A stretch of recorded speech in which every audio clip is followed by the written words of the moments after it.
Graduation season is in full swing, as you know, and along with that comes all the graduation parties, of course. But there are some serious considerations, especially when it comes to alcohol. In this morning's For Your Family segment, we're taking a closer look at the legal consequences for adults who allow alcohol to be served to a minor. Our legal expert, defense attorney Thomas Glasgow, is here to explain it all to us. Good morning, Thomas. Nice to have you here.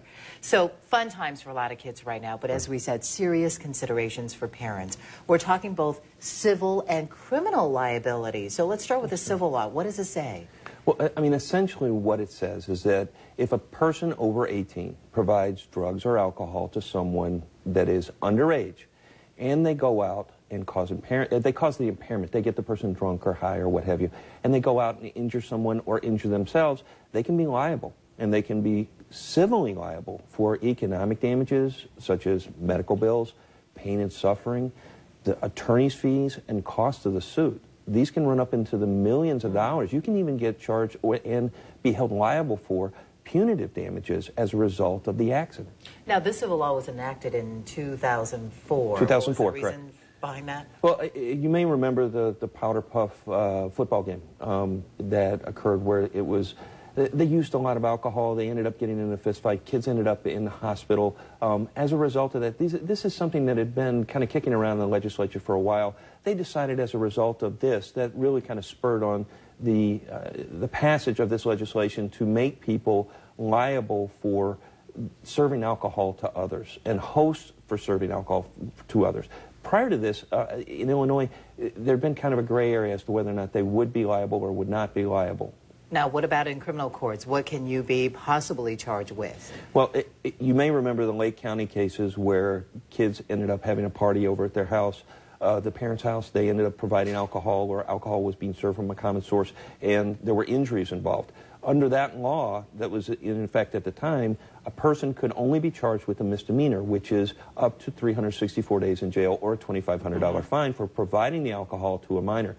If there's great bodily harm or death involved now, the person can go to jail for 1 to 3 years in a penitentiary and a $25,000 fine. So you go to the Illinois State Penitentiary if you are found guilty and the judge decides to impose that sentence. If there's injury or great bodily harm as a result of you giving the person alcohol who's underage. Now, what if the parents say that I had no idea that alcohol was being served in my house, I didn't provide the alcohol? Well, it's a strict liability, and strict liability in two senses. Strict liability in, number one, if the kid leaves the house and some intervening action occurs. If the parent wants to say, wow, you know, I didn't expect the minor to go out and run his car at 100 miles an hour after he was drinking, the law presumes that a child is going to do something that is irresponsible if you're drinking and if you provide alcohol for them. So therefore, you're going to be liable for any act. Once they leave your house, you're responsible for everything that could happen.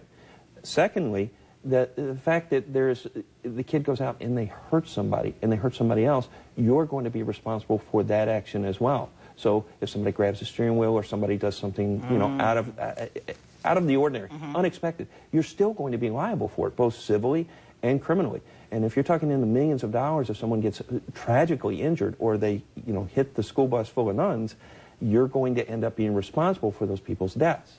Bottom line, no alcohol for minors. Otherwise, know what the consequences are. It's too big a risk for parents to take. Absolutely. It's a good thing I have a few more years to, you know, before I have to worry about that. Thomas, thank you so much for coming in this morning and explaining it all to us. That is For Your Family. And we'll be right back with a look at weather and traffic after this.